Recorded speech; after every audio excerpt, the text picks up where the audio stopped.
To show or hide navigation pane in File Explorer in Windows 11 Home, open File Explorer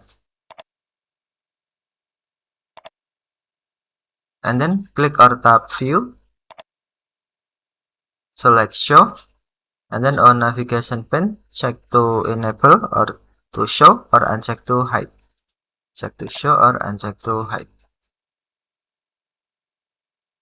Tap View, Show, and then check navigation pane to show or uncheck to hide.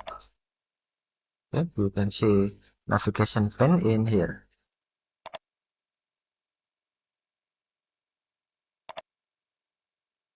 Okay, thank you for watching. Have a nice day.